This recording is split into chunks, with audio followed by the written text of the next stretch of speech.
आप सभी का वन संरक्षण अधिनियम 1980 के प्रावधानों के संबंध में आज के ये कार्यक्रम में स्वागत है। मैं आपको वन संरक्षण अधिनियम 1980 के जो प्रावधान हैं उनके कुछ मुख्य बिंदुओं को बताते हुए इनके एप्लीकेशंस कहाँ कहाँ पर और किस रूप में हो रहे हैं और करना पड़ रहा है हमें, उसके बारे में बताएंगे। तो साथ ही यह भी बताएंगे कि इसको करने में किस तरह की कठिनाइयाँ फील्ड लेवल पर जो हमारे स्तर पर परिलक्षित होती हैं और उसके निराकरण के लिए किस तरह के सुझाव आपके आ रहे हैं, वह भी बिंदुओं पर हम आपसे शेयर करेंगे। फर्स्ट ऑफ ऑल हम आपसे मध्य प्रदेश वन विभाग के भूप्रबंधन शाखा द्वारा जो संचालित योजनाएं हैं उसके बारे में एक ब्रीफ हम बताना चाहेंगे।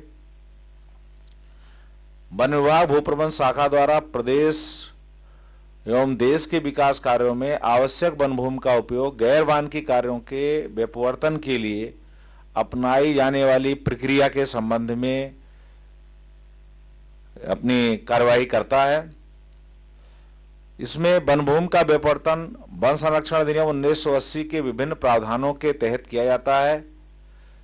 वन संरक्षण अधिनियम 1980 का मूल उद्देश्य विकास योजनाओं में वन भूमि के मनमाने उपयोग को नियंत्रित कर विकास एवं पर्यावरणीय संरक्षण में समन्वय स्थापित कर अति आवश्यक योजनाओं में न्यूनतम वन भूमि के उपयोग को सुनिश्चित करना है। यहाँ एक बड़ा इंपॉर्टेंट पॉइंट ये है कि जो भी हमारी वन भूमि विकास कार्यों में उपयोग होना है वो न्यूनतम उसका उपयोग हो और उसके उपयोग के लिए जो पर्यावरणीय संरक्षण हमारा कम से कम हमारा संरक्षण होता रहे और कम से कम उसका डिस्टरबेंस हो, यह आपको देखना है। वन संरक्षण अधिनियम एवं इसका नियम का पालन कराने में विभाग के ऊपर यह हर समय आरोप लगता रहा है कि यह विकास विरोधी है, जबकि विभाग की मंशा अधिनियम के उद्देश्यों की पूर्ति के अनुरूप कार्रवाई करने का रहता है। यहाँ ये बड़ा स्पष्ट है कि जो वन संरक्षण अधिनियम है यह किसी भी प्रकार से निषेधात्मक नहीं है, यह एक प्रक्रियात्मक अधिनियम है। इसमें एक प्रक्रिया का पालन करना है और उसके बाद उसमें जो भी अनुमतियां हैं वो आपको मिलने की कार्रवाई पूर्ण हो पाती है। जहां तक देखा जाए कि वन संरक्षण अधिनियम 1980 आने के पहले और इसके पश्चात जो व्यापवर्तन लैंड डाइवर्सन की जो स्थिति है वो बड़ी स्पष्ट रूप से बताती है कि यह वन संरक्षण अधिनियम किस प्रकार से प्रभावी है। 1980 का जो ये हमारा अधिनियम आया है तो 1950 से और 1980 के बीच में जब ये आंकड़े इकट्ठा किए गए तो पाया गया कि लगभग 1.5 लाख हेक्टेयर वन भूमि प्रतिवर्ष ये व्यापवर्तित हो रही थी, जबकि 1980 का जो एक्ट हमारा लागू हुआ इसके बाद यह प्रतिवर्ष लैंड डाइवर्सन की पोजीशन 0.23 लाख पर हेक्टेयर हुई। मतलब ये अपने आप में एक आंकड़ा बता रहा है कि इसके क्या परिणाम है और क्या लाभ हैं। वन संरक्षण अधिनियम 1980 का जो मुख्य प्रावधान है वह धारा 2 में वर्णित है। बिना भारत सरकार के पूर्व अनुमोदन के राज्य शासन या कोई अन्य प्राधिकरण निम्न कोई आदेश नहीं करेगा। उसमें पहला है कि किसी आरक्षित वन या उसके किसी भाग का आरक्षित वन नहीं रहना, मतलब कोई भी रिजर्व फॉरेस्ट है या उसका कोई पार्ट है तो वो डी रिजर्वेशन की कार्रवाई मतलब डी नोटिफिकेशन की कार्रवाई जब तक गवर्नमेंट ऑफ इंडिया की परमिशन नहीं होती नहीं कर सकता। दूसरा है किसी वन भूमि या उसके किसी भाग पर गैर वानिकी प्रयोजन के लिए उपयोग जब तक भारत सरकार की अनुमति नहीं हो जाती तब तक नहीं कर पाएगा। कोई वन भूमि या उसका कोई भाग किसी निजी व्यक्ति, प्राधिकरण, सहकारी संस्था, अभिकर्ता या अन्य किसी संस्था को जो शासन की न हो तथा जिसका प्रबंधन शासन द्वारा न किया जा रहा हो अथवा जिस पर शासन का नियंत्रण न हो को पट्टे पर या अन्य किसी रीति से नहीं दिया जा सकता। किसी भी वन भूमि या उसके भाग को पुनः वनीकरण कार्य में उपयोग में लाने के लिए उस पर प्राकृतिक रूप से उगे वृक्षों झाड़ियों को साफ नहीं किया जा सकता। ये मुख्य इसके प्रावधान है जो धारा 2 में बड़ा स्पष्ट रूप से वर्णित है कि जब तक गवर्नमेंट ऑफ इंडिया की परमिशन नहीं होती तब तक किसी भी प्रकार की कोई कार्यवाही नहीं की जा सकती। मैंने आपको पहले बता दिया कि यह अधिनियम एक प्रोसीजरल अधिनियम है, इसमें किसी प्रकार का प्रोहिबिशन नहीं है, प्रोहिबिटरी नहीं है। तो इसके बारे में जो एक जनरल लोगों की सोच है कि फॉरेस्ट डिपार्टमेंट केवल विकास कार्यों के उसमें रास्ते में अड़चन पैदा करता है केवल, तो वो उनको गलतफहमी है कि ऐसा वो उनको लैक ऑफ नॉलेज, ज्ञान की कमी होने के कारण ऐसी बातें करते हैं। जबकि यह एक्ट किसी भी प्रकार से या वन विभाग किसी भी प्रकार से किसी भी विकास कार्य में कोई प्रकार का रोड़ा नहीं है। बट कोई भी जमीन प्राप्त करने के लिए, डाइवर्ट करने के लिए गवर्नमेंट ऑफ इंडिया ने एक प्रोसीजर बनाया हुआ है, उस प्रोसीजर के तहत ही उस लैंड को प्राप्त किया जा सकता है। वन संरक्षण अधिनियम 1980 की परिधि में शामिल होने वाले वन कौन कौन से हैं, किनको इसमें आप मानेंगे कि इसमें हमें अप्लाई करना है, उसमें आप एक क्लियर कट देख समझ लें कि एक जो आपका रिजर्व फॉरेस्ट है, प्रोटेक्टेड फॉरेस्ट है, अनक्लासिफाइड फॉरेस्ट है, ये तीनों वे फॉरेस्ट हैं जो कि फॉरेस्ट डिपार्टमेंट के परव्यू में आते हैं, जिसको फॉरेस्ट डिपार्टमेंट अपना इसका रखता है। इसके अलावा राजस्व डिपार्टमेंट, रेवेन्यू डिपार्टमेंट के अंडर में आते हैं जो छोटे और बड़े झाड़ का जंगल है, उसकी जो भूमि है वह भी फॉरेस्ट कंजर्वेशन एक्ट के अंतर्गत आती है। इसके अलावा तीसरा फॉरेस्ट है डीम्ड फॉरेस्ट, जो राजस्व विभाग या अन्य किसी विभाग के अधीन है, वह भी इस अधिनियम के अंतर्गत आती है। सर्वोच्च न्यायालय ने 2002 रिट पिटीशन की 1995 में की एक पिटीशन थी जिसमें 12 दिसंबर 1996 को एक निर्णय दिया था जिसमें वन भूमि को डिफाइन किया था, उसकी परिभाषा दी थी। उसमें उन्होंने कहा था वन भूमि का तात्पर्य ऐसी समस्त भूमि से है जो कि सप्तकोशीय अर्थ के अनुसार वन है तथा ऐसे बृहद क्षेत्र से है जहां खेती नहीं होती हो और जो वृक्षों एवं झाड़ों आदि से आच्छादित हो। मध्य प्रदेश शासन के आदेश 13/197 द्वारा 200 वृक्ष प्रति हेक्टेयर के 10 हेक्टेयर या उससे बड़े क्षेत्र इसमें परिभाषित होते हैं। उपरोक्त में जो आपको 3 तरह के फॉरेस्ट बताए, उसमें ऐसी भूमि भी शामिल होगी जो शासकीय अभिलेखों में वन के रूप में दर्ज हो, उसका स्वामित्व चाहे किसी का भी हो, चाहे वो प्राइवेट एजेंसी हो या कोई डिपार्टमेंट हो या कोई अन्य संस्था क्यों ना हो। तो यहाँ फॉरेस्ट वन भूमि कौन सी भूमि फॉरेस्ट होगी वो आप, और वह भूमि जो इस परव्यू में आएगी, कंजर्वेशन एक्ट 1980 की परव्यू में आएगी, वो आपको एक संक्षिप्त में हमने बताया आपको। वन संरक्षण अधिनियम 1980 की धारा 3 में ये वर्णित है कि अगर आपने इस अधिनियम का उल्लंघन किया तो क्या क्या इसमें प्रावधान है, किस प्रकार का पनिशमेंट का है। धारा 3A के अनुसार वन क्षेत्र में बिना विधिवत स्वीकृति प्राप्त किए यदि कोई व्यक्ति या संस्था ऐसी कोई अनुमति की आदेश देता है जिससे वन संरक्षण अधिनियम का उल्लंघन हो, ऐसी स्थिति में उल्लंघन का दोषी पाए जाने वाले अधिकारी पर 15 दिवस तक के साधारण कारावास का भागी होगा। यह अधिकारी किसी भी विभाग का हो सकता है, किसी भी संस्था का रिस्पॉन्सिबल हो सकता है।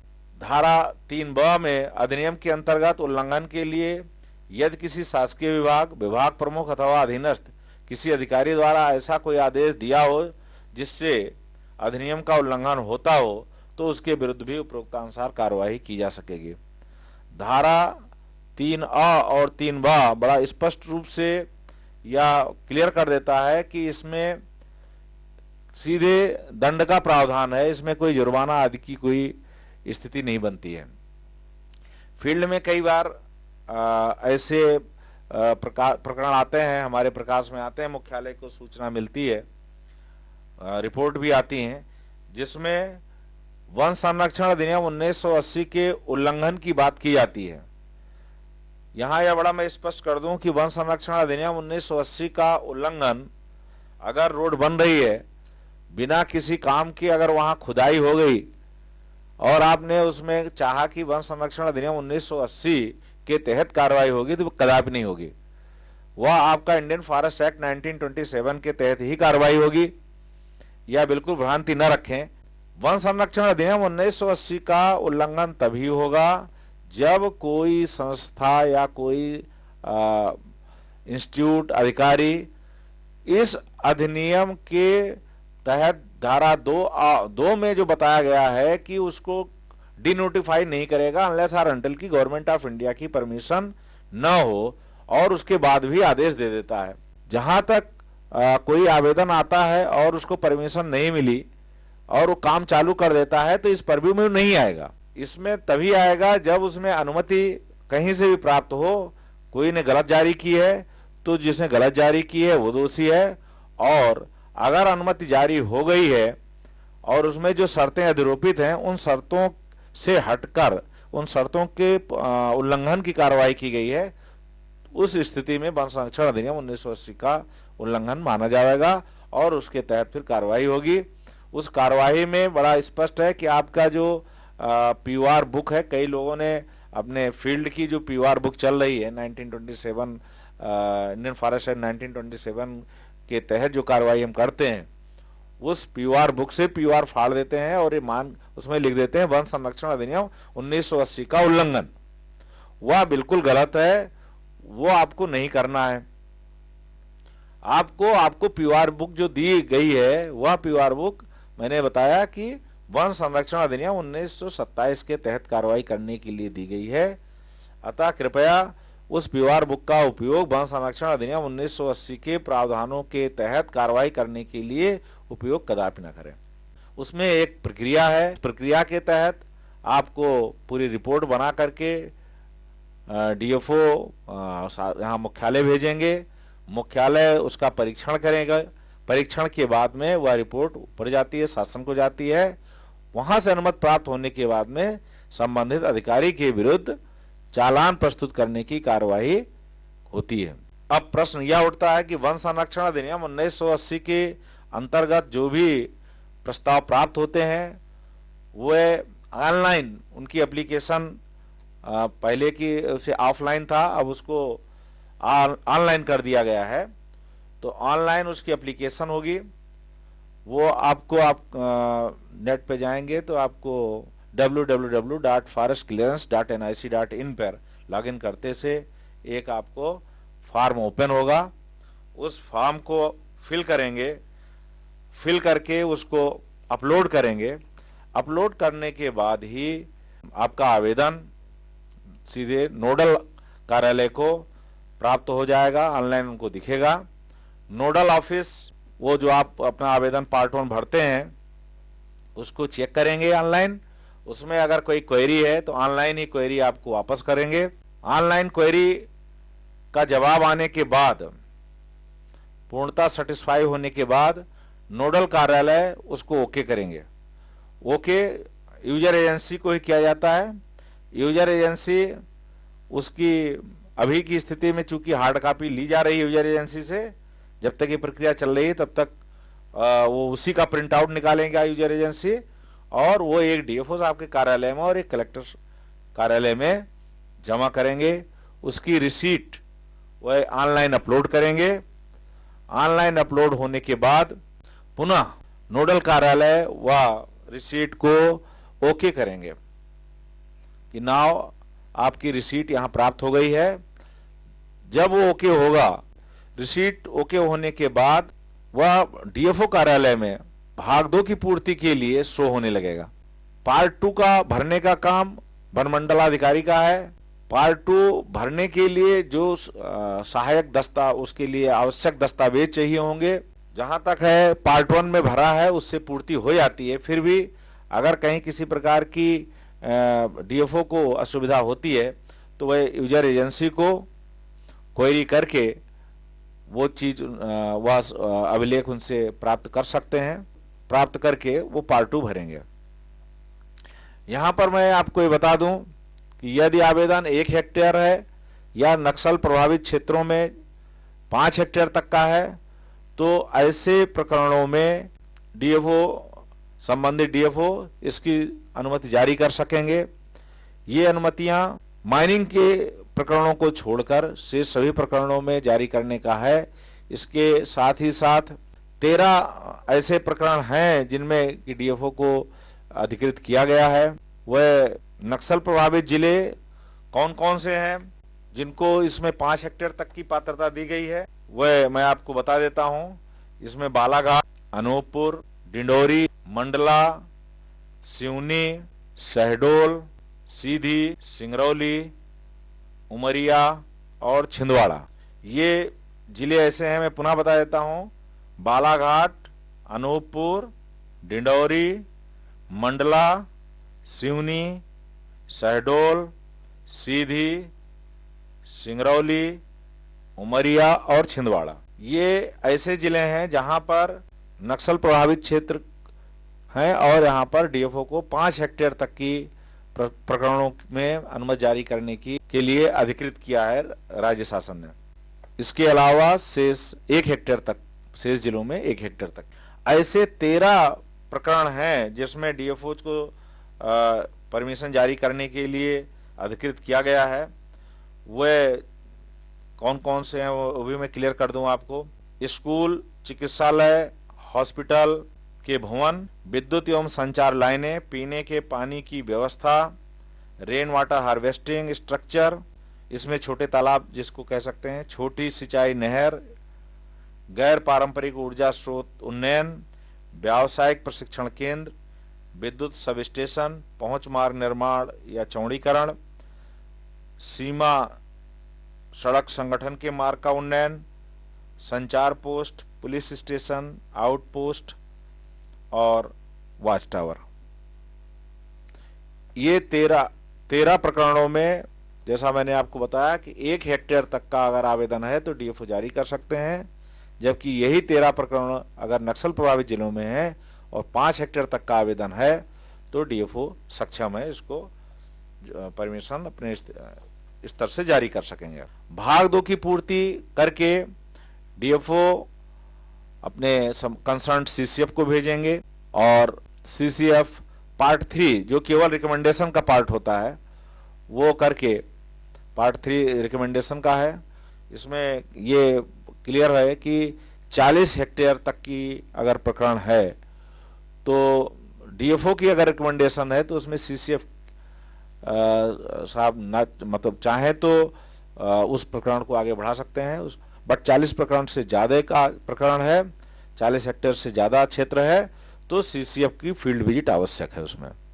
यहाँ एक चीज मैं आपको और क्लियर कर दूं कि ज्यादातर प्रकरणों में जो हम लोग यहाँ मुख्यालय से प्राप्त होने के बाद देखते हैं कि कई आवेदक संस्थाएं अभी भी पुराने सिस्टम से अपना हार्ड कॉपी जमा कर रही हैं और उसको डीएफओ ऑफिस फॉरवर्ड कर रहे हैं, तो उसमें परेशानी हो रही है और प्रकरण वापस किए जा रहे हैं। इसमें आपको अलग से कोई नया दस्तावेज प्रस्तुत नहीं करना है। जो ऑनलाइन आपका प्रकरण दस्तावेज प्रकरण में लगा हुआ है केवल उसी की कॉपी आप प्रिंट आउट ले लें और वही कॉपी आगे भेजें हार्ड कॉपी के रूप में। अभी जब तक पूरा ऑनलाइन हमारा ये सॉफ्ट सिस्टम कंप्लीट नहीं होता तब तक हार्ड कॉपी ली जा रही है। फ्यूचर में शायद इसकी आवश्यकता भी नहीं पड़ेगी। तो कई लोग अभी भी पुराने पद्धति पर, पुराने सिस्टम से जैसा हो रहा था उतने डॉक्यूमेंट्स अभी भी दे देते हैं, तो वो अननेसेसरी की मेहनत होती है, वो यहाँ उपयोगी नहीं है, सो उसको वापस कर दिया जाता है। तो ये फील्ड में जो भी ड्राफ्ट्समैन चेक करते हैं, अभी भी कई जगहों पर हमें फ़ोन करके उनको बताना पड़ता है कि आप इस तरह के कोई डॉक्यूमेंट्स ना यहाँ भेजें। यूजर एजेंसी से भी आप कलेक्ट करते हैं, आप भी उसमें देखने में परेशान होते हैं, नॉर्मली जब हम पार्ट 1 चेक करते हैं तो पार्ट 1 के समय ही हम सारे दस्तावेज चेक कर लेते हैं। पार्ट 2 भरते समय डीएफओ को जिन दस्तावेजों की ऑनलाइन जरूरत पड़ती है, केवल वही दस्तावेज जो ऑनलाइन पार्ट 1 में लगे हैं, नॉर्मली उससे काम हो जाता है। तो ये बहुत सरल और बड़ा प्रभावी सिस्टम है, ऑनलाइन सिस्टम। इसमें बहुत पेपर वर्क बहुत कम है, इसमें डॉक्यूमेंट्स बहुत ज़्यादा नहीं मांगे जाते। तो इसको कृपया ये चीज़ का ध्यान रखें। फील्ड में जो भी इस मैटर को डिवीजन में डील करते हैं, ड्राफ्ट्समैन हो, कई वन मंडलों में ड्राफ्ट्समैन नहीं है, उनका काम कुछ एलडीसी या फॉरेस्ट गार्ड या दूसरे लोग कर रहे हैं, तो उनको कई बार दिक्कत होती है, इसलिए ये बताना जरूरी है। सीसीएफ साहब की रिकमेंडेशन के बाद या प्रकरण ऑनलाइन नोडल ऑफिसर को सीसीएफ भेजते, हमारे नोडल कार्यालय को प्रेषित करते हैं। नोडल कार्यालय से रिकमेंडेशन पार्ट 4 में होता है। मैं आगे की प्रक्रिया बता दूं, जो कि आपकी फील्ड लेवल पे खैर आवश्यकता नहीं है जानने की, लेकिन फिर भी आपकी नॉलेज के लिए बता रहा हूं। नोडल ऑफिस से रिकमेंडेशन होके पार्ट 4 राज्य शासन को जाता है। राज्य शासन फिर पार्ट 5 भाग 5 भरते हैं ऑनलाइन और उस पर प्रशासकीय अनुमोदन के लिए भेज देते हैं। प्रशासकीय अनुमोदन के बाद पुनः केस ये रीजनल ऑफिस को जाता है। अगर 40 हेक्टेयर तक का केस है तो रीजनल ऑफिस डील करता है। 40 हेक्टेयर से अगर ज्यादा हेक्टेयर का प्रकरण होता है तो भारत सरकार नई दिल्ली को जाता है। जो हमारा रीजनल ऑफिस भोपाल में है, वो 40 हेक्टेयर तक के सारे प्रकरणों को यहीं पर उसकी आरईसी की बैठक करके उसमें अनुमति जारी कर देते हैं और उसके बाद में वो केस आगे बढ़ जाता है। इसमें भारत सरकार या भारत सरकार का क्षेत्रीय कार्यालय जो अनुमति पहली फर्स्ट स्टेज जारी करते हैं, जिसे सैद्धांतिक अनुमति कहते हैं, वो जारी करते हैं। जारी करने के बाद उसमें जो शर्तें अधिरूपित होती हैं, उन शर्तों का पालन यूजर एजेंसी वो करते हैं। उसके पालन के उपरांत जब पालन प्रतिवेदन डीएफओ साहब के माध्यम से नोडल ऑफिस को प्राप्त होता है तो वह पुनः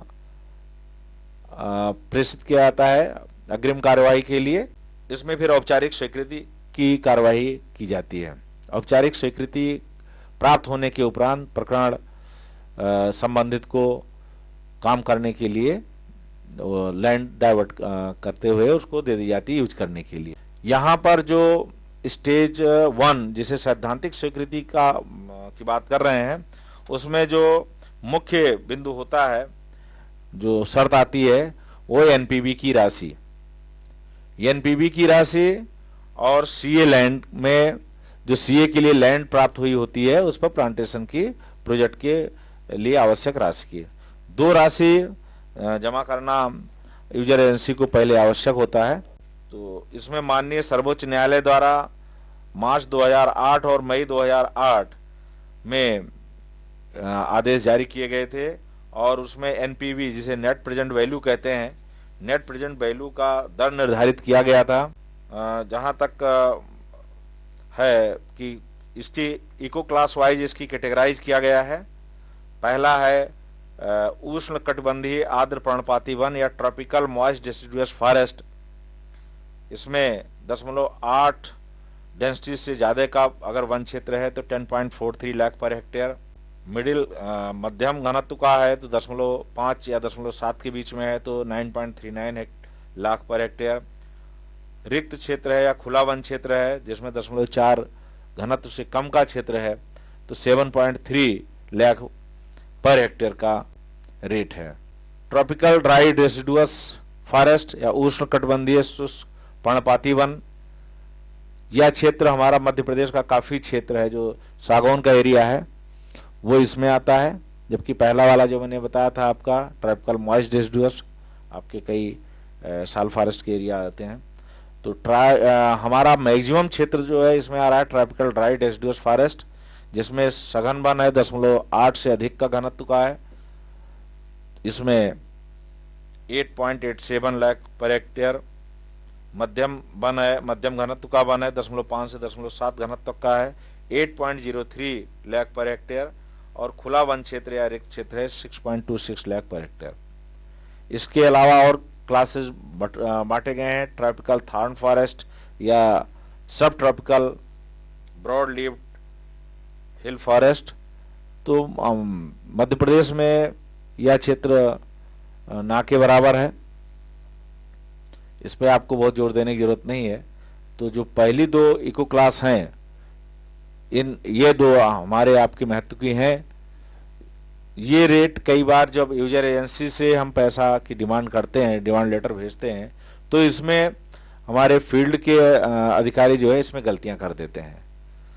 यद्यपि इसमें एक व्यवस्था रखी गई है ऑनलाइन की, जो आप डिमांड लेटर देते हैं उस डिमांड लेटर की पहले मुख्यालय जांच करता है और जांच करके फिर उसको ओके करते हैं, देन आप यूजर एजेंसी को वो डिमांड नोट प्रस्तुत करते हैं, वह मान्य होता है।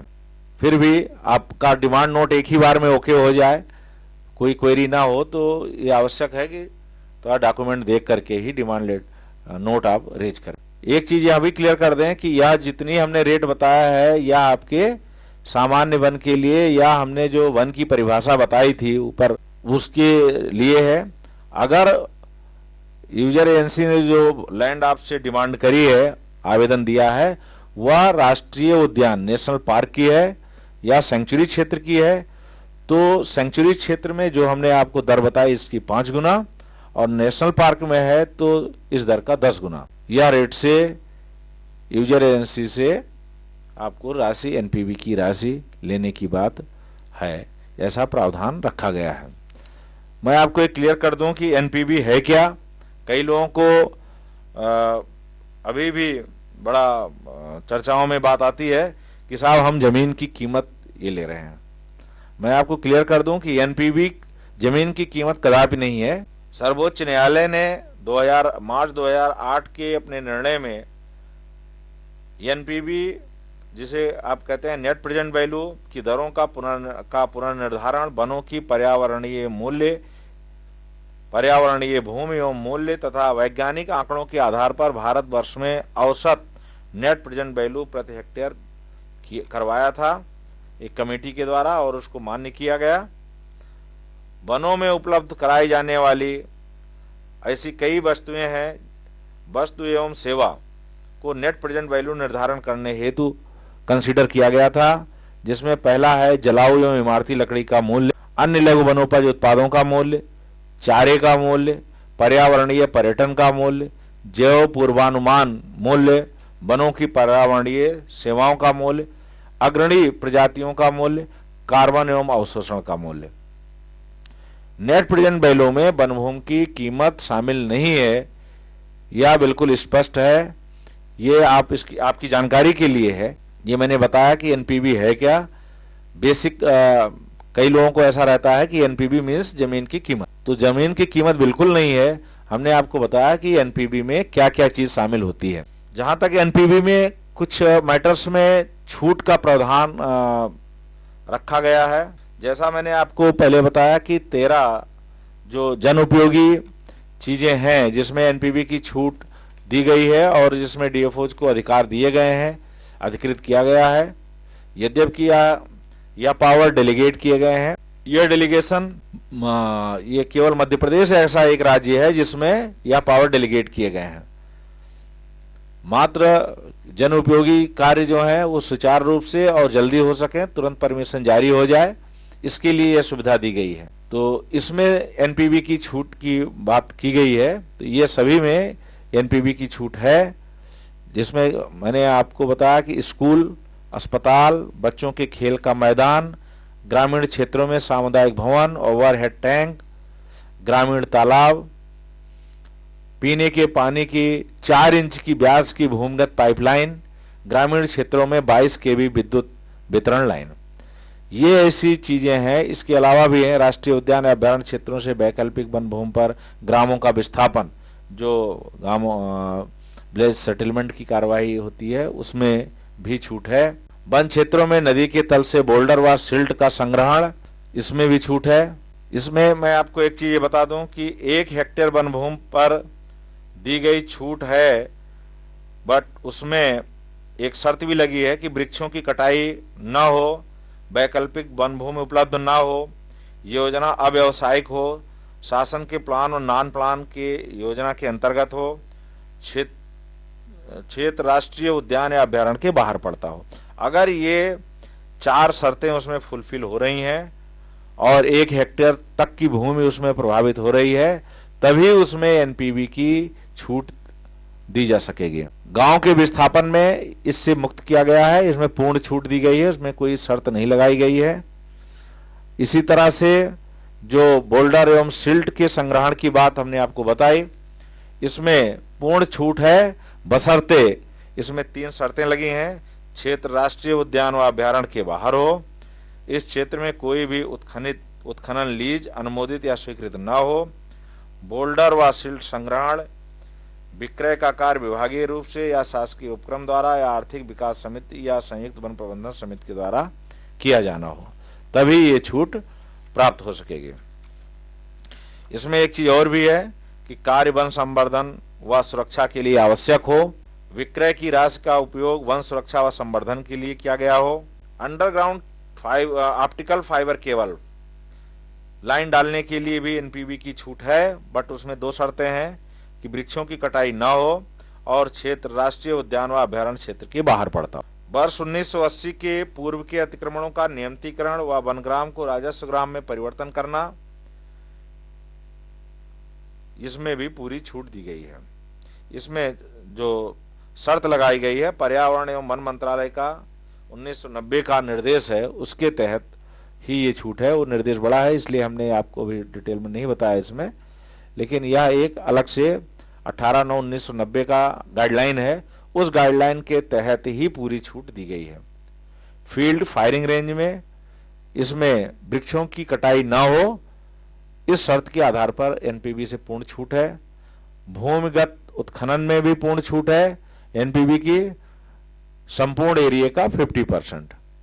अगर अंडरग्राउंड माइनिंग है, उसमें 100 हेक्टेयर की है तो 50 हेक्टेयर में छूट रहेगी, 50 का आपको एनपीवी की राशि लेना है, आधी एरिया का लेना है। पवन ऊर्जा के लिए भी पूरी छूट, मतलब छूट है, इसमें न्यूनतम एनपीवी की दर से संपूर्ण एरिया का 50% एरिया में एनपीवी कलेक्ट करना है, लेना है यूजर एजेंसी से। मैं आपको एक चीज बताऊं कि अभी जो ऑनलाइन प्रक्रिया चालू हुई है, इस ऑनलाइन प्रक्रिया में भारत सरकार ने एक टाइम फ्रेम तैयार करके दिया है, एक टाइम लाइन है हर स्तर पर। आवेदन प्राप्त होता है तो कितने भी हेक्टेयर का हो, नोडल कार्यालय को उसके प्राइमरी जांच के लिए ऑनलाइन जो प्राप्त होता है उसको 10 दिन का समय दिया है। नॉर्मली नोडल कार्यालय इसको बहुत कम समय में पूर्ण कर लेता है, इतना समय लगता नहीं, फिर भी ये टाइम जो है भारत सरकार ने दिया है। इसी तरह से अगर प्रकरण 40 हेक्टेयर तक का है तो डीएफओ को पार्ट 2 भरने के लिए 30 दिन, 45 दिन का समय है जब 40 हेक्टेयर से 100 हेक्टेयर के बीच में हो, 100 हेक्टेयर से ज्यादा है तो 60 दिन का समय इसमें दिया गया है, 2 महीने का समय। कलेक्टर के यहाँ 30 दिन, 45 दिन, 60 दिन, वही 40 हेक्टेयर तक, 40 से 100 हेक्टेयर तक, 100 से अधिक हेक्टेयर तक। नॉर्मली कलेक्टर के यहाँ से परमिशन जो आपको डॉक्यूमेंट उसमें लगाता है यूजर एजेंसी, और एफआरए सर्टिफिकेट लगाते हैं, तो एफआरए सर्टिफिकेट के लिए भी टाइम लिमिट है। सीसीएफ को पार्ट 3 की फुलफिल करने के लिए, जो केवल रिकमेंडेशन का पार्ट है, उसमें फील्ड विजिट आवश्यक है। 40 हेक्टेयर से ज्यादा का अगर कोई प्रस्ताव है तो, अदरवाइज अगर सीसीएफ चाहे तो बिना 40 हेक्टेयर तक के प्रकरणों को डीएफओ की फील्ड विजिट के आधार पर रिकमेंडेशन कर सकते हैं। ऐसा बिल्कुल क्लियर है उसमें कि सीसीएफ चाहे तो 40 हेक्टेयर से कम वाले भी प्रकरणों में फील्ड विजिट कर संतुष्ट होने के उपरांत ही रिकमेंडेशन करें। देन इसमें राज्य शासन हेतु समय सीमा केवल भारत सरकार एवं उसके उपक्रमों हेतु है। नोडल अधिकारी अपर प्रधान मुख्य संचालक भूप्रबंधन सतपुड़ा भवन भोपाल हैं, इनको टाइम लिमिट दी गई है कि इसमें 10 दिन का समय है 5 हेक्टेयर तक के प्रकरणों के लिए, 20 दिन का समय है 30 हेक्टेयर तक के प्रकरणों के लिए, 40 से 100 हेक्टेयर तक का प्रकरण है तो 25 दिन, और 100 हेक्टेयर से अधिक का प्रकरण है तो 30 दिन का समय है। राज्य शासन को 30 दिन का समय है, बट यह समय सीमा भारत सरकार एवं उसके उपक्रमों के लिए ही है। अन्य उपक्रमों के लिए कोई समय सीमा राज्य शासन के लिए नहीं है। ये हमने आपको फॉरेस्ट कंजर्वेशन एक्ट के तहत जो आवेदन प्राप्त होते हैं उसमें आपको थोड़ा एक हमने बताया। अभी कुछ जगहों से ऐसे भी प्राप्त हो रहे हैं, अब शिकायतें भी आई हैं, प्रकरण भी आए हैं देखने में। जो अभी हमने आपको 13 ऐसे जन उपयोगी प्रकरणों की जानकारी बताई थी, इन प्रकरणों में अधिकारीगण कुछ गलतियां त्रुटियां कर रहे हैं, इसलिए मैं उसको फोकस करना चाहूंगा कि एफआरए के तहत 1 हेक्टेयर से कम वन भूमि के विपवर्तन की कार्यवाही की जा रही है। उसमें बिल्कुल क्लियर कट है कि एफआरए जहां लागू होना है अनुसूचित जनजाति एवं अन्य परंपरागत वन निवासी क्षेत्रों के, जिसमें वनाधिकारों की मान्यता अधिनियम 2006 के अंतर्गत है, वहीं पे लागू होगा। शेष जगहों पर वन संरक्षण अधिनियम ही लागू होगा। तो कुछ जगहों पे ये गलतियां हो गई हैं, उसको सुधरवाया भी गया है। तो निश्चित रूप से ज्ञान का या तो अभाव रहा होगा या कागज ढंग से नहीं पढ़े गए होंगे। इसलिए मैं क्लियर कर दूं कि केवल जो क्षेत्र ऐसे हैं, वर्णित हैं, नोटिफाइड हैं अनुसूचित जनजाति क्षेत्र के, केवल वहीं पर ये अधिनियम जो है वन निवासी वन अधिकार मान्यता अधिनियम 2006 को लागू करें, अन्यथा शेष जगहों पर वन संरक्षण अधिनियम के तहत ही कार्रवाई करें, लागू करें, अन्यथा शेष जगहों पर वन संरक्षण अधिनियम के तहत ही कार्रवाई करें। जहां पर ये अधिनियम लागू करना है वहां पर भी कुछ मोटे मोटी निर्देश है, मैं बता देना चाहूंगा। ये ड्राफ्ट्समैन विशेष ध्यान रखें कि जो आवेदन पंचायतों से या कोई भी यूजर एजेंसी से आते हैं, तो यद्यपि यह आज का टॉपिक नहीं है, लेकिन फिर भी चूंकि वन संरक्षण अधिनियम से जुड़ा हुआ है, इसलिए हम बता रहे हैं कि ये एफआरए का जो भी प्रकरण आता है उसमें पहला तो ग्राम सभा की अनुशंसा मस्ट है, वो अति आवश्यक है। दूसरा, प्रति हेक्टेयर 75 से अधिक वृक्ष नहीं काटे जाने का जिसमें आवेदन में वर्णन हो, केवल वही आवेदन उसमें आएंगे। तीसरा, इसमें उक्त प्रकरणों में एनपीवी सीए की राशि तो लगना नहीं है, तो वो भी किसी यूजर एजेंसी से उसके बारे में करस्पॉन्डेंस करने की आवश्यकता नहीं है। इसमें यह सुनिश्चित कर लें कि जो अधिकार प्रत्यायोजित किए गए हैं वो मात्र 1 हेक्टेयर तक की वन भूमि के लिए किए गए हैं, तो वह 1 हेक्टेयर का क्षेत्र पहले सुनिश्चित कर लें, चाहे उसकी केएमएल फाइल बनवा लें या उस क्षेत्र का सर्वे बिल्कुल सुनिश्चित हो करके जीपीएस से करने के बाद ही करें। मैं यहाँ पे इसलिए बताना चाहता हूँ कि अभी कुछ वन मंडलों की हमारे पास फाइल पेंडिंग है और हम उस पर जांच करवा रहे हैं फील्ड से, तो उसमें ये देखने में आया है कि वह क्षेत्र बाद में ज़्यादा हेक्टेयर का निकल रहा है। फील्ड की रिपोर्ट आई है जो कि जांच कमेटीज ने रिपोर्ट दी है, तो उसमें निश्चित रूप से संबंधितों के खिलाफ कार्रवाई भी होगी और ये जो लापरवाही है उस लापरवाही के लिए दंडित तो होंगे ही होंगे, बट साथ में ये स्थिति ये देखने की जरूरत है कि ऐसी स्थिति न निर्मित हो, तो इसमें लापरवाही न बरती जाए। तो हमने जो आपको अभी कुछ समय पहले बताए थे कि जो 13 है पाठशालाएं, चिकित्सालय, अस्पताल, आंगनबाड़ी, उचित मूल्य की दुकानें, मैं इसलिए बार बार रिपीट कर रहा हूं कि बिना कागज देखे कई जगहों से कार्रवाई अनुमतियां जारी करके और फिर वो कंप्लेंट्स यहाँ आती हैं। आजकल सूचना का समय है, आईटी का जमाना है, तो बिल्कुल कोई चीज़ कहीं रुकती नहीं है, बहुत तेज़ी से ऊपर आती है और अननेसेसरी हमारा स्टाफ जो है उसमें पिसता है। तो इस तरह इन चीज़ों को विशेष ध्यान रखें। अधिकार ये केवल प्रत्यायोजित जो किए गए हैं वो केवल पब्लिक की सुविधा के लिए किए गए हैं, तो उसका किसी भी प्रकार से गलती से त्रुटि से कहीं जो है उपयोग ना हो या किसी प्रकार से अन्य उससे इसका दुरुपयोग ना हो। वन संरक्षण अधिनियम 1980 के प्रावधानों में कई कैटेगरीज वर्णित, विशेष रूप से 4 कैटेगरी में इसको वर्णित किया गया है। जो प्रकरण ऑनलाइन प्राप्त होते हैं उसमें सिंचाई का प्रकरण, जिसमें जो मुख्य रूप से हम मुख्यालय पे देखते हैं कि कंपोनेंट वाइज जो लैंड का डिस्ट्रीब्यूशन है वो कैसा, मतलब प्रॉपर रूप में वहां दिया गया है कि नहीं दिया गया है, तो ये फील्ड लेवल पे इसको जरूर देख लें। FRL 4 और FRL 2 के लेवल पर जो वृक्षों की गणना की बात आती है उसको देखना पड़ेगा। कैचमेंट एरिया ट्रीटमेंट प्लान है, विस्थापितों का पुनर्स्थापन है, और 3 विकल्प इसमें स्पष्ट प्रतिवेदन में आना चाहिए कि 3 विकल्प उसमें दिए गए हैं और जिस पर आवेदन दिया जा रहा है उसमें न्यूनतम भूमि प्रभावित हो रही है। ये सिंचाई के प्रकरणों में विशेष रूप से देखने की जरूरत है। खनिज के प्रकरण है जिसमें वन भूमि के विपवर्तन की बात है, उसमें अनुमोदित माइनिंग प्लान ये प्रकरण में लगा होना चाहिए। यद्यपि ऑनलाइन जब आवेदन आता है तो ये नोडल ऑफिस पहले ये सुनिश्चित करता है तभी ओके करता है, फिर भी जब इसकी हार्ड कॉपी वनमंडल कार्यालय में जमा होती है तो ये ड्राफ्ट्समैन जरूर देखें कि उसमें अनुमोदित माइनिंग प्लान जो कि पठनीय प्रति लगी हो वो उसके साथ सबमिट हो रही है कि नहीं हो रही है, ये देख लें।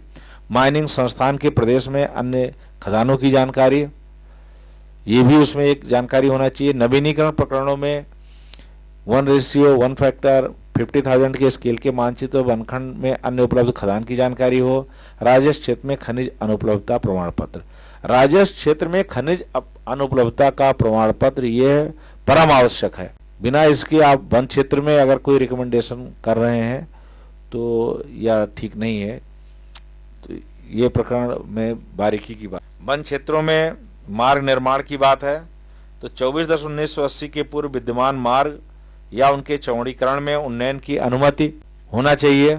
दूसरा, उपलब्ध चौड़ाई का 50-50 मीटर पर संयुक्त निरीक्षण उपरांत उसमें निर्धारण हो।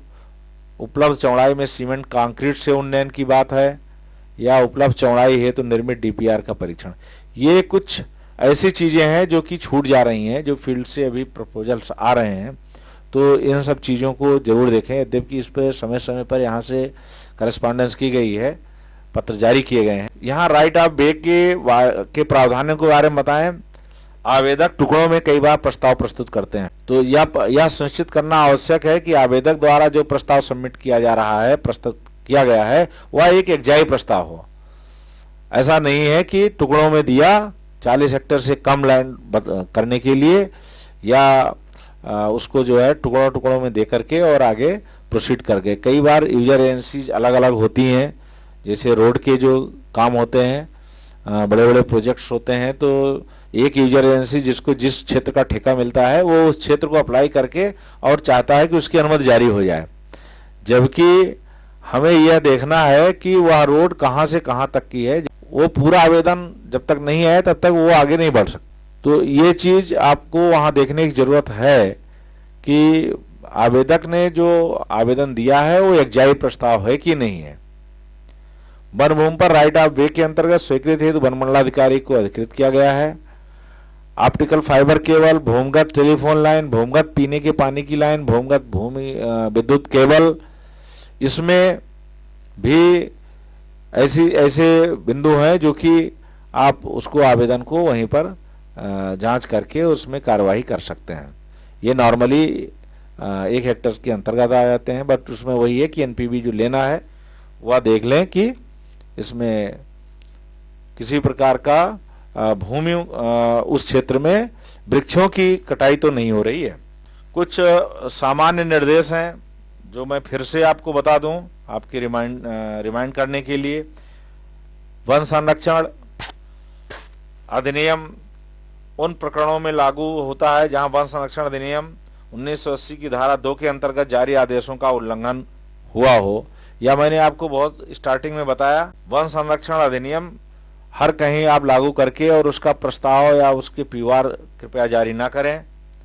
40 हेक्टेयर की वन भूमि के विपवर्तन तक वन मंडलाधिकारी एवं अधिक हित मुख्य वन संरक्षक द्वारा फील्ड का इंस्पेक्शन मस्ट है। कास्ट बेनिफिट एनालिसिस 20 हेक्टेयर से अधिक का प्रकरण है तो उसमें आवश्यक है। 20 हेक्टेयर से अगर कम हेक्टेयर का प्रकरण है तो कास्ट बेनिफिट एनालिसिस की रिपोर्ट लगाने की आवश्यकता नहीं है, यूजर एजेंसी से आवश्यकता नहीं है। ऐसा भारत सरकार ने छूट दे रखी है। लीनियर प्रोजेक्ट एवं सामान्य जन सुविधा के कार्य को छोड़कर आम सभा का प्रस्ताव बिल्कुल आवश्यक है। 10 हेक्टेयर से अधिक क्षेत्र में पेड़ों की गणना 100% इन्यूमरेशन मस्ट नहीं है। वह कार्य वर्किंग प्लान में जो सैंपल दिया गया है उस सैंपलिंग के आधार पर प्रस्ताव में मान्य है। प्रोजेक्ट की प्रशासकीय स्वीकृति के आधार पर क्षेत्रफल मान्य किया जाकर प्रस्ताव प्रस्तुतिकरण के लिए मान्य किया जा सकता है, विशेष रूप से लीनियर प्रोजेक्ट्स के लिए। खनन लीज का समाप्त से 1 वर्ष पूर्व नवीनीकरण हेतु आवेदन आवश्यक है। पूर्व स्वीकृति बिना प्रोजेक्ट के राजस्व क्षेत्र में भी कार्य प्रारंभ नहीं होगा। कई जगहों पर ऐसा पाया गया है, बड़े जो प्रोजेक्ट्स हैं वह रेवेन्यू और फॉरेस्ट दोनों में अगर प्रोजेक्ट की सैंक्शन नहीं है तो राजस्व क्षेत्र में या में भी वो कार्य प्रारंभ नहीं हो सकते, क्योंकि उसकी भी परमिशन उनको लगती है। तो यह भी देखने की जरूरत है कि अगर कहीं ऐसा तो नहीं कि राजस्व क्षेत्र में उसने कार्य प्रारंभ कर दिया है और हमारे बॉर्डर पे आ गए, तब हमें बिल्कुल उन्होंने, जब हमने रोक टोक करी तब आवेदन लगाया। तो ये सब चीज उसमें मेंशन करने की जरूरत है। सैद्धांतिक स्वीकृति जारी होने के 5 वर्षों तक शर्तों का पालन न होने पर ऐसे समस्त प्रस्तावों को अस्वीकृत करना के लिए निर्देश है कि ऐसे सारे प्रस्ताव निरस्त कर दिए जाएं। कई बार सैद्धांतिक स्वीकृति जारी हो जाती है और यूजर एजेंसी उसके बाद में उसमें जो शर्तों का पालन है, जिसमें मुख्य रूप से एनपीवी की राशि और सीए की राशि या लैंड देने की बात आती है, वो नहीं देते हैं।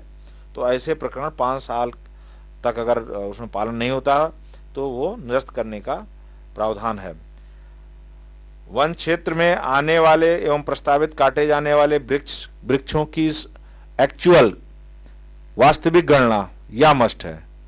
प्रस्ताव में वर्किंग प्लान के हिसाब से सैंपलिंग के आधार पर देना तो चलेगा, बट जब काटने की स्थिति आएगी तो 100% इन्यूमरेशन, उसकी पूरी रिकॉर्ड बुक वह बनना जरूरी है। पंजीकरण की राशि, प्रोसेसिंग, विदोहन राशि या राजस्व मद में जमा होती है, जबकि सीए, वैकल्पिक वृक्षारोपण, एनपीवी, कैचमेंट एरिया ट्रीटमेंट ये या अन्य कोई वृक्षारोपण की राशि है तो ये एडहॉक कैंपा में जमा करने का निर्देश है।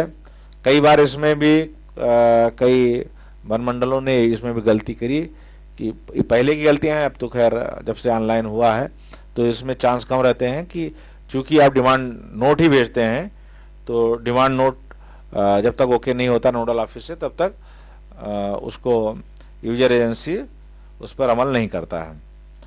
तो भी ये डिमांड नोट भेजते समय विशेष ध्यान रखें कि ये जो राशि हैं वो राजस्व मद में जमा होती हैं, तो अपने डिमांड नोट में यह जरूर रखें राजस्व मद में जमा हो, जबकि सीए, एनपीवी, कैट और अन्य कोई वृक्षारोपण है तो एडहॉक कैंपा में जमा हो। वैसा ही डिमांड नोट बनाएं। आज के समय में चूंकि अब ऑनलाइन आवेदन प्राप्त होता है तो प्रकरणों में अब हम यहाँ पर मुख्यालय लेवल पर किसी भी वनमंडल से जो भी हार्ड कॉपी आती है, हम चेकलिस्ट की बात नहीं करते, अब कोई चेकलिस्ट नहीं हम मांगते। फिर भी ढेर सारे वनमंडल अभी पुरानी अपनी पद्धति से ही प्रस्ताव भेज रहे हैं, उसमें बहुत लंबी चौड़ी एक चेकलिस्ट भेजते हैं और उस चेकलिस्ट के हिसाब से वो डॉक्यूमेंट लगाते हैं, जबकि उसको लगाने की आवश्यकता नहीं है। यूजर एजेंसी से पार्ट 1 जिस सीरियल नंबर में है केवल उसी सीरियल नंबर की कागज आप उनसे लें और जिस सीरियल नंबर पर जो उनका अटैचमेंट है उसका प्रिंट आउट उसके साथ लिख दें कि आइटम नंबर फला फला का है। तो ये चेकलिस्ट लगाने की बिल्कुल आवश्यकता नहीं है। चेकलिस्ट के हिसाब से ना कोई कागज लगाएं ना चेकलिस्ट लगाएं। तो ये बताना इसलिए जरूरी है कि अभी भी ढेरों आवेदन आते हैं, फिर हम यहाँ से ये लेटर लगा के वापस करते हैं कि ना तो हमें पुराना डॉक्यूमेंट चाहिए ना चेकलिस्ट चाहिए। ये जो मुख्य बातें थी वो हमने आपको बताएं कि ये वन संरक्षण अधिनियम के आवेदनों में किस प्रकार की कमियां आ रही हैं और उस कमियों के कारण वो प्रकरण अननेसेसरी विलंब हो रहे हैं। एक चीज इसमें मैं आपको क्लियर कर दूं कि जितने भी आवेदन प्राप्त हो रहे हैं इन आवेदनों में जो डाइवर्टेड लैंड है और जो सीए के लिए आपको गैर वन भूमि प्राप्त होती है यूजर एजेंसी से, दोनों की केएमएल फाइल निश्चित रूप से आप चेक कर, वह केएमएल फाइल सही जगह पे खुल रही कि नहीं खुल रही है। कई यूजर एजेंसी KMZ फॉर्म में अपनी फाइल सबमिट करते हैं, तो वो एक सॉफ्टवेयर की प्रॉब्लम है। यूजर एजेंसी उसको KMZ में सबमिट कर देते हैं, जबकि वो जो जानकार है वो उसको गलती से कई बार KMZ कर जाता है, तो वह फाइल आपके सिस्टम में नहीं खुलेगी, क्योंकि हमारा सिस्टम सॉफ्टवेयर केवल KML को ही हम सपोर्ट में ले रहे हैं, और अगर उससे हटके है तो वो नहीं खुलता है। तो ये देख लें कि KML फाइल सही ढंग से अपलोड है कि नहीं है, और KML फाइल सही जगह की है कि नहीं है। हमने कई ऐसे प्रकरणों को यहाँ मुख्यालय लेवल पे देखा है कि वह हिंदुस्तान के बाहर का दिखता है, कई तो समुद्र में दिखते हैं। पुराने कई रेवेन्यू जो गैर वन भूमि के क्षेत्र हमें प्लांटेशन के लिए मिले हैं, जब हम ग्रीन वॉच में उसको देख रहे हैं तो वह हमारा जहाँ क्षेत्र है उस क्षेत्र से कहीं बहुत दूर दिखता है। तो ये KML फाइल की इसलिए हमने बताया कि इसकी अलग से अगर आवश्यकता है ट्रेनिंग की, तो इसकी एक ट्रेनिंग जो संबंधित कर्मचारी इसको कर रहे हैं उनको जरूर वनमंडलाधिकारी करवाएं, क्योंकि यह सबसे हमारा कमजोर पार्ट है। जबकि ग्रीन वॉच कैंपा मत देखता है, लेकिन वो जाता पहले लैंड मैनेजमेंट से। तो ये निश्चित रूप से KML फाइल पर विशेष ध्यान रखें। KML फाइल अपने आप में एक महत्वपूर्ण बिंदु है इस पूरे प्रोजेक्ट में। जब कंजर्वेशन एक्ट के तहत आवेदन आता है तो KML फाइल पर प्रकरण यहाँ से जाके भारत सरकार से लौट आते हैं, सेफ फाइल और KML फाइल। तो सेफ फाइल और KML फाइल को विशेष रूप से इसको समझ लें और उसको देखें। क्षतिपूर्ति वृक्षारोपण हेतु गैर वन भूमि के लिए जो भूमि आपको चिन्हित करके यूजर एजेंसी उपलब्ध कराती है, उसके चयन और उपयुक्तता के संबंध में बहुत इंपॉर्टेंट इशू है। कई बार क्या होता है कि आपको आवेदन प्राप्त होते से ही भूमि बता दी जाती है कि यह भूमि हो गई। जब तक भूमि आपको पूर्णतः डाइवर्ट नहीं हो जाती है, उस भूमि का म्यूटेशन की कार्रवाई नहीं हो जाती है, तब तक उस पर स्टेज 1 की जो शर्तों की पूर्ति है वो नहीं होती। कई वनमंडलाधिकारी ये लिख के भेज रहे हैं कि हमें भूमि प्राप्त हो गई है, और जब प्लांटेशन करने के लिए यहाँ से बजट मिलता है तो वहां से लिख के आता है कि साहब इसमें अतिक्रमण हो गया है। तो म्यूटेशन की कार्यवाही बिना कराए शर्त 1 का पालन ना लिखें कि शर्त 1 का पालन उसमें हो गया, क्योंकि इसमें म्यूटेशन मस्ट है। जब तक उस भूमि का म्यूटेशन नहीं हो जाता, आप उसको शर्तों के पालन को में कदापि अपनी रिपोर्ट ना लिखें, या फिर अगर लिख रहे हैं तो फिर उसको लग के आप करवा लें इमीडिएटली। फिर क्या है, लैंड पर अगर इंक्रोचमेंट हो गया फिर आपको लैंड मिलने में बहुत दिक्कत जाएगी। सैद्धांतिक स्वीकृति में अधिरोपित शर्तों का आवेदक विभाग से पालन कराने हेतु एक यहाँ मुख्यालय से एक पालन की समीक्षा की कार्रवाई चल रही है। इसमें कई प्रकरणों में यूजर एजेंसी को जैसे आप लैंड दे देते हैं उनका कार्य पूर्ण हो जाता है, फिर आप उम्मीद करते हैं कि औपचारिक स्वीकृति की शर्तों का पालन आप करा सकेंगे, वो दिक्कत होती है, क्योंकि कार्य करने वाला एजेंसी मौके से चला जाता है, तो ये हम लोग उसको पालन नहीं करा पाते। फलस्वरूप क्या होता है, औपचारिक स्वीकृति जारी नहीं होती और भारत सरकार के पास ऐसे प्रकरण लंबित रहते हैं।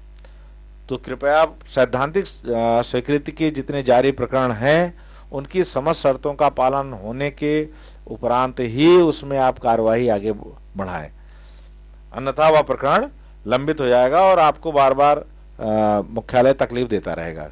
ये मुख्य बिंदु थे। मैं आपको एक चीज बता दूं कि कई लोगों को अभी भी ऑनलाइन जो आवेदन आ रहे हैं उसकी या तो पूर्ण जानकारी नहीं है, तो उस वजह से वो कुछ जो फील्ड में यूजर एजेंसी जाते हैं तो उनको प्रॉपरली बता नहीं पा रहे हैं। कई यूजर एजेंसी मुख्यालय आकर के वो इस चीज़ की शिकायत करते हैं कि हमें सर फील्ड में ये बताया नहीं गया। तो मैं एक चीज़ ये बताऊंगा कि जो आपकी वेबसाइट पर www.forestclearance.nic.in है उसको खोल लें, और उसको खोलने के बाद यूजर एजेंसी को भी बता दें और आप स्वयं भी समझ लें कि पार्ट 1 में बिल्कुल बड़ा क्लियर कट है कि क्या क्या चीज़ें भरना है, क्या क्या चीज़ें उसमें आवश्यकता है। इसमें अगर किसी प्रकार की कोई कमी रह जाती है तो वो आपको तो दिक्कत देगी ही, यूजर एजेंसी को दिक्कत देती है। नोडल ऑफिस भी उसमें फिर क्वेरी करता रहता है और प्रकरण सालों लंबित रहते हैं। कुछ प्रकरण ऐसे हैं कि जो इमीडिएटली आते हैं और एक ही चेकिंग में ओके हो जाता है हमारे यहाँ से, बट कई ऐसे प्रकरण हैं जो कि जानकारी के अभाव में हमारे फील्ड के लोग भी, हमारे ड्राफ्ट्समैन या जो भी कंसर्न लोग हैं वो नहीं जानते हैं, तो वो बता नहीं पा रहे हैं। मैं उसमें एक छोटा सा आपको ब्रीफ इसलिए बताना चाहता हूं कि जो भी यूजर एजेंसी आती है उसको आपको मैंने बताया कि इस साइट पे बोलें कि वो खोले, और जैसे ही वो पार्ट 1 ओपन होता है, जैसे वो लॉगिन करेगा, पार्ट 1 खुलेगा, तो उसमें पहला आता है प्रोजेक्ट डिटेल्स। ये जनरल डिटेल्स होता है जिसमें प्रोजेक्ट डिटेल्स होते हैं। प्रोजेक्ट डिटेल में एक प्रपोजल नंबर होता है, ये ऑटो जनरेटेड होता है, इसमें आपको कुछ भी नहीं करना है। जैसे आगे फॉर्म भरेगा और लास्ट में लॉगिन करेगा तो एक नंबर अपने आप यहाँ पर जनरेट हो जाएगा। तो ये प्रोजेक्ट डिटेल में पहला नंबर है प्रपोजल नंबर, इसमें आपको कुछ नहीं छेड़ना है। दूसरा है name of the project for which forest land is required. तो नेम ऑफ द प्रोजेक्ट ये बहुत ज्यादा डिटेल में नहीं चाहिए, उनका जो भी सैंक्शन होती है केवल उसका नाम डाल दें बस।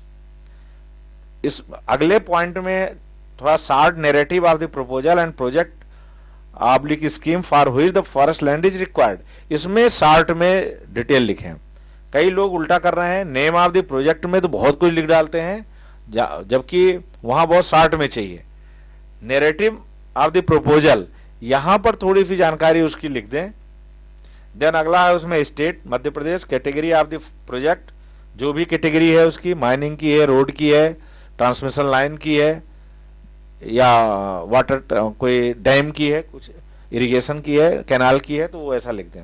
Shape of the forest land propose to be diverted, ये भी बहुत इंपॉर्टेंट है क्योंकि कई लोग जो मैं इसलिए इसको बताना चाह रहा हूं कि ये अक्सर मतलब छोटी छोटी गलतियां हैं जो कि यूजर एजेंसीज को, एक तो यूजर एजेंसीज जी बहुत ज्यादा उससे अनभिज्ञ हैं। नॉर्मली कई आरईएस हुआ, इरिगेशन हुआ, इन लोगों के किसी डिवीजन का एक प्रपोजल कई सालों में आता है, जबकि वो जब हमारे डिवीजन में आते हैं पूछने तो उनको हम प्रॉपर्ली बता नहीं पाते। तो वो तो पहली बार कर ही रहे होते हैं और हमें भी नहीं पता होता, तो वो क्वेरी में ही चलता रहता है। तो इसको आप थोड़ा सा देख लें कि कैटेगरी ऑफ द प्रोजेक्ट उसमें वो डालें कि कई लोग कहते हैं प्रोजेक्ट कैटेगरी क्या लिखें, तो कैटेगरी मतलब किस कैटेगरी की है, इरिगेशन की है, ट्रांसमिशन लाइन की है, रोड की है, रेलवे की है, कुछ भी है तो वही दैट इज कैटेगरी। इसमें कोई जनरल कैटेगरी, ओबीसी या एससी एसटी इस टाइप की कैटेगरी नहीं लिखना। कई लोग ये लिख के भेज रहे हैं ऑनलाइन में, ये लिख देते हैं कि कैटेगरी इज, तो वो सोचते हैं कि फील्ड में किस कैटेगरी के लोग रह रहे हैं तो वो लिख देते हैं। Shape of the forest land propose to be diverted, ये भी आपका लीनियर है या किस तरह का आपका शेप है वो उस तरह का बताएं उसमें। Estimated cost of the project rupees in lakhs, तो यूजर एजेंसी का प्रोजेक्ट जितने का सैंक्शन हुआ होगा, एडमिनिस्ट्रेटिव सैंक्शन जितने की होगी वो कास्ट इन लैक्स कर देंगे। Area of the forest land propose for diversion, ये बिल्कुल एग्जैक्ट एरिया होना चाहिए, इसमें राउंड अप ना करें। जैसे एक प्रपोजल मैं आपको मेरे हाथ में है, मैं बता रहा हूं, ये 4.544 हेक्टेयर का है, तो उसमें इतने लिखे, उनकी सैंक्शन में होगा वो, तो उनकी सैंक्शन में कुछ रहता है और इसमें राउंड कर देते हैं कि 4.5 हेक्टेयर। तो जब उसका अपलोड होगा कि सैंक्शन कुछ और है और हमारा एप्लीकेशन कुछ और है, तो वो क्वेरी में आ जाएगा। तो इसको जरूर ध्यान दें कि जो सैंक्शन में आपने कास्ट लिखा उसमें भी हेक्टेयर लिखा रहता है, तो उससे मैच कर रहा है कि नहीं। Non forest land required for this project, ये भी इंपॉर्टेंट है। कई लोग का ये रहता है कि साहब हम फॉरेस्ट लैंड के लिए आवेदन दे रहे हैं, बट उसमें ऐसा है कि नॉन फॉरेस्ट लैंड भी अगर उस प्रोजेक्ट में है तो उसमें कितना हेक्टेयर है ये भी लिखना जरूरी है। फिर total period for which forest land is propose to be diverted, कितने साल के लिए वो प्रोजेक्ट उनका प्रपोजल है वो डाइवर्सन का, तो वो आवश्यक है। 30 ईयर, 50 ईयर, 99 ईयर, जो भी है। ये एक जनरल डिटेल है। ये जनरल डिटेल में 2-3 ऐसे आ रहे हैं कि वो अक्सर गलतियां रहती हैं उसमें, इसलिए हमने उसको स्पेसिफाई कर दिया। Details of the user agency, next होता है यूजर एजेंसी का डिटेल, जिसमें नेम, एड्रेस, स्टेट, डिस्ट्रिक्ट, फिर पोस्टल का वही होगा, pin, landmark, email address, landline address, fax number, mobile number, website number, legal status of the user agency. ये एक इंपॉर्टेंट, शेष तो जनरल है बट लीगल स्टेटस क्या है उसका, प्राइवेट एजेंसी है, पब्लिक सेक्टर है, या जो भी है वो लिखना जरूरी है। Details of the person making application, very important point है। कई जगह पर लोगों ने, कंप्यूटर ऑपरेटर ने अपने नाम से भर दिया first name, details of the person making application, तो बोले एप्लीकेशन तो कंप्यूटर ऑपरेटर कर रहा है तो उसने अपना डाल दिया, बट ऐसा नहीं है। जो भी यूजर एजेंसी होती है उस की कॉम्पिटेंट अथॉरिटी एक अधिकारी को डिप्यूट करती है, एथराइज करती है, जो कि अप्लाई करेगा, और हर पेपर में उसी के साइन होंगे, उसी की सील लगेगी। तो उस अधिकारी का, अथराइज पर्सन का इसमें first name, middle name, last name ये देख लें आ रहा है कि नहीं, gender, designation, address, state, district, tehsil and landmark है, email address, landline number, fax number. Then इसके साथ है copy of the documents in support of the competence oblique authority of the person making this application to make application on behalf of the user agency. तो जो उसको अधिकृत किया गया, कई आवेदन हम ऑनलाइन इसलिए वापस कर देते हैं क्वेरी में कि उसमें कॉम्पिटेंस किसी और का है, यूजर जो भी कॉम्पिटेंट अथॉरिटी किसी और को अथराइज किया हुआ है, और एप्लीकेंट कोई और हो जाता है। तो ये भी आप बता सकते हैं जो अगर आपसे कोई कांटेक्ट करते हैं तो। Details of the land required for the project, next point है। तो जो लैंड है रिक्वायर्ड है उसका डिटेल का इसमें है। उसमें जैसे खोलेंगे सिस्टम में आप आगे बढ़ते जाएंगे तो ये आ जाएगा, उसमें कितने डिवीजन इन्वॉल्व हो रहे हैं, कितने डिस्ट्रिक्ट इन्वॉल्व हो रहे हैं उनका आ जाएगा, कितने विलेज वाइज ब्रेकअप, उस प्रोजेक्ट में कितने गांव इन्वॉल्व हैं। माना रोड है तो उसमें कई गांव इन्वॉल्व होंगे, कई जिले इन्वॉल्व होंगे, कई डिवीजन इन्वॉल्व होंगे, तो वो सारी जानकारी उसमें आना जरूरी है। ध्यान एक बड़ा इंपॉर्टेंट है जिसपे अक्सर कंफ्यूजन रहता है, कंपोनेंट वाइज ब्रेकअप। तो कंपोनेंट वाइज ब्रेकअप में बहुत जरूरी है कि आप उसके सारे कंपोनेंट आप लिखें। तालाब बना रहे हैं तो डैम इतना एरिया, डूब क्षेत्र इतना एरिया, वेस्ट वियर इतना एरिया, तो सारी चीजें उसमें आना जरूरी है। कच्चा स्ट्रक्चर, पक्का स्ट्रक्चर, सारी चीजें आना चाहिए। रोड में है तो आपकी रोड इतने हैं, पुल इतने हैं, ये इतने हैं, तो हेक्टेयर में वो उसको वो यूजर एजेंसी भरेगी, और उसमें भी फॉरेस्ट लैंड कितना है, नॉन फॉरेस्ट लैंड कितना है। Maps of the forest land propose to be diverted, तो area of the forest land propose to be diverted आ जाएगा। नेचर ऑफ द प्रोजेक्ट क्या है, नंबर ऑफ सेगमेंट्स हैं, copy of survey of India toposheet indicating boundary of forest land propose to be diverted.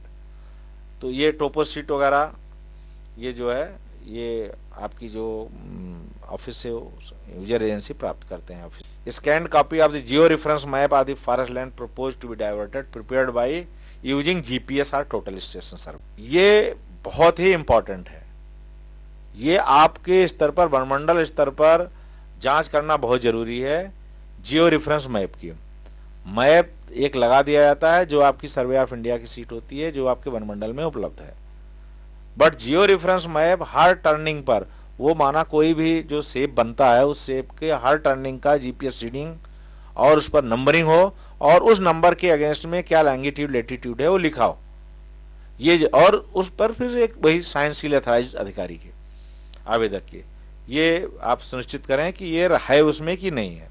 अगर ये एक से ज्यादा डिवीजन होगा तो नेचुरली वो अपने आप सिस्टम ओपन कर देगा, नेक्स्ट डिवीजन करता जाएगा, तो आप वो नेक्स्ट में भरते जाए।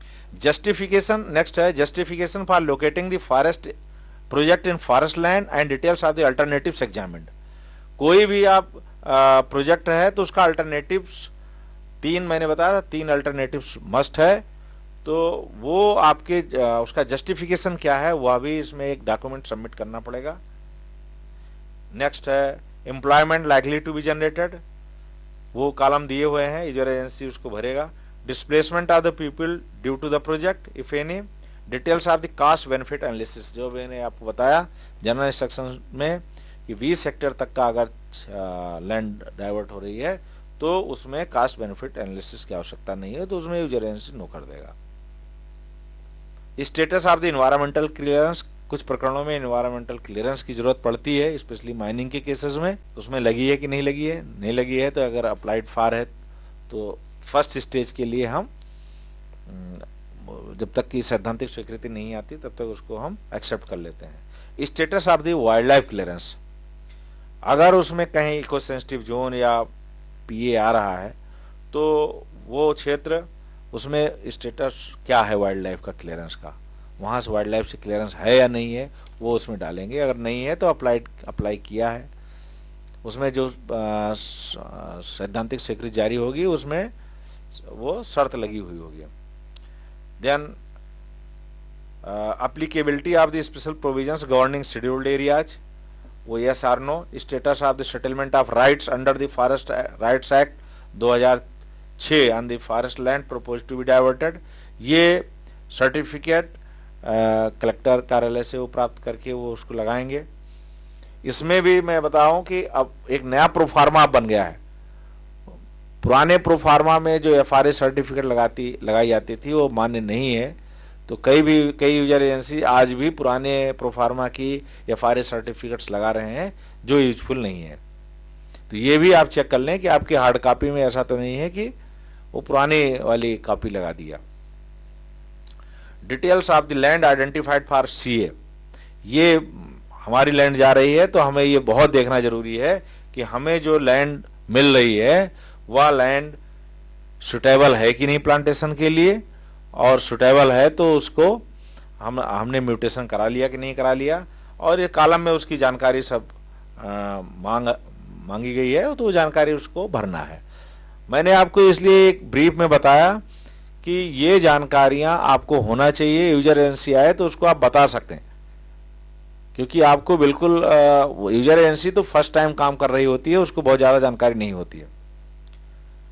एडिशनल इंफॉर्मेशन डिटेल्स, कई डॉक्यूमेंट्स ऐसे होते हैं जो कि एक पिछले कॉलम में हमने बताया कि जो पढ़े हमने उसमें वो अपलोड नहीं होते हैं, तो वो एडिशनल इंफॉर्मेशन में वो अपलोड कर सकते हैं। इसमें काफी जगह है, इसमें वो डाला जा सकता है। ये पार्ट 1 है, पार्ट 1 जो यूजर एजेंसी बचती है। पार्ट 2 डीएफओ स्तर पर भरा जाता है। पार्ट 2 भरने के लिए आप बिल्कुल सेम प्रक्रिया है जो ऐसी पार्ट 1 की है, बट उसमें कोई आपको बहुत ज्यादा जानकारी कलेक्ट नहीं करना है। यूजर एजेंसी ने जो पार्ट 1 में दिया है नॉर्मली उससे काम चल जाता है। पार्ट 2 आप में कोई जानकारी में आपको कहीं समस्या आ रही है, कोई डॉक्यूमेंट आपको क्लियर नहीं पढ़ने में आ रहा है, तभी जरूरत पड़ेगी, अदरवाइज आप पार्ट 2 आराम से कर सकते हैं। तो ये एक ब्रीफ में मैंने आपको फॉरेस्ट कंजर्वेशन एक्ट एवं उसमें जो भी एप्लीकेशंस आपको प्राप्त होती हैं, जो लैंड डाइवर्ट हो रही है या लैंड डाइवर्शन की प्रक्रिया चालू होती है, वो एक नटसेल में आपको हमने एक जानकारी दी। इससे